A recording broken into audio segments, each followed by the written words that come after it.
welcome to your class Sahay tutorial.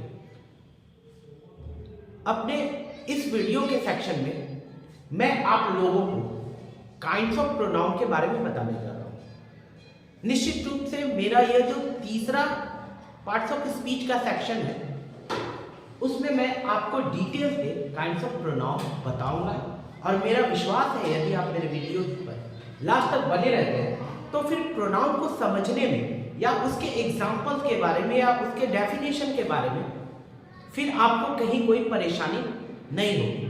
तो आइए चलते हैं अपने वीडियो की ओर और सबसे पहले देखते हैं कि प्रोनाउन होते कितने तरह के हैं। तो डियर फ्रेंड, सबसे पहले यदि हम डेफिनेशन की बात करें तो pronoun is a word which use in place of noun. Pronoun वैसे शब्द होते हैं जो संज्ञा के स्थान पर इस प्रयोग किए जाते हैं। जैसे Ram is a good boy, यहाँ पे राम की जगह पे हम यदि बोलते हैं कि he is a good boy, it means to say ही जो है वो प्रोनाउन है। तो आइए प्रोनाउन के काइंड्स के बारे में देखते हैं। प्रोनाउन के 9 भेद होते हैं, यानी कि सर्वनाम के 9 भेद होते हैं। कौन सा भेद होता है?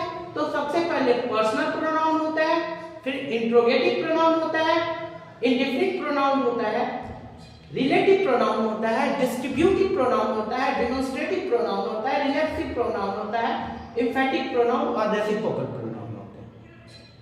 तो इसके इन सभी प्रोनाउन को हम लोग बारी-बारी से समझने की कोशिश करते हैं। तो सबसे पहले जो पर्सनल प्रोनाउन होता है उसका मतलब होता है पुरुषवाचक सर्वनाम और इसमें आई, वी, माई ये सब सभी प्रोनाउन आते हैं। यदि हम दूसरे प्रोनाउन की बात करें तो इसमें इंट्रोगेटिव प्रोनाउन आते हैं जिसका अर्थ होता है प्रश्नसूचक सर्वनाम, जिसके अंतर्गत प्रश्न पूछने वाले सभी WH क्वेश्चंस आते हैं।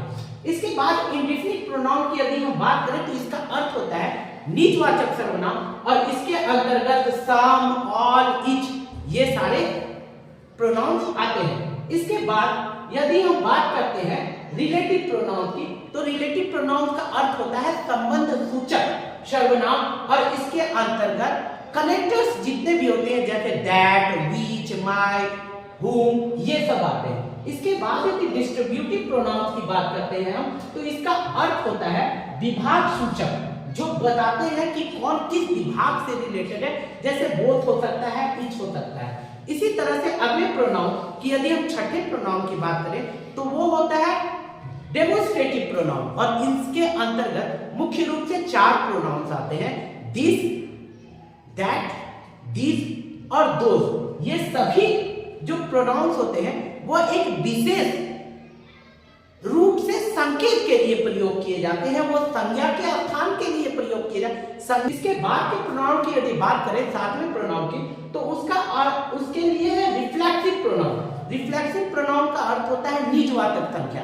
जैसा कि इसका नाम है उसी तरह इसका अर्थ भी समझना बहुत आसान होता है। जैसे रिफ्लेक्सिव प्रोनाउन की बात करें तो जिसमें भी सेल्फ लगा हुआ होता है, जैसे my self, your self, their self, तो वो सारे प्रोनाउंस जो होंगे आपके रिफ्लेक्सिव प्रोनाउन होंगे और वो अपनी निजता को बताएंगे, किसी खुद की बात को बताएंगे। यदि इसके बाद के 8वें प्रोनाउन के बारे में मैं बात करूं तो वो है एम्फैटिक प्रोनाउन। एम्फैटिक प्रोनाउन का अर्थ होता है दृढ़ता सूचक। किसी बात को जब हम बहुत दृढ़ता के साथ बोलते हैं कि नहीं मैंने ही किया है, तो इन सभी वाक्यों को बोलने के लिए जो स्पेशल तरह के सर्वनाम का प्रयोग किया जाता है वही प्रोनाउन एम्फैटिक प्रोनाउन कहलाता है। इसमें भी सेल्फ लगता है, लेकिन इसके ये जो सेल्फ आता है वो प्रोनाउन के बाद दूसरा आता है। जैसे I myself write this letter, मैंने ही इस पत्र को खुद से लिखा है। जब किसी बात को दृढ़ता के साथ बताना होता है तब एम्फैटिक प्रोनाउन का यूज होता है।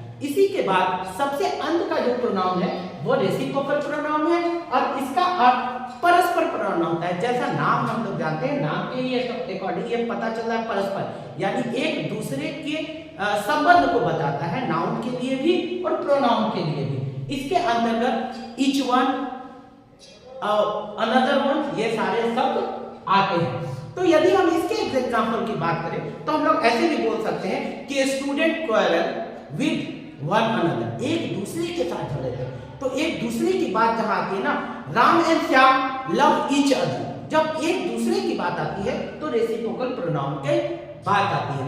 तो इसी के साथ आप जब इन सभी का प्रैक्टिस करेंगे ना, बहुत सारे प्रैक्टिस को घर पे करेंगे, तो आपके प्रोनाउन निश्चित रूप से क्लियर होंगे और आप प्रोनाउन में कहीं भी मिस्टेक नहीं कीजिएगा।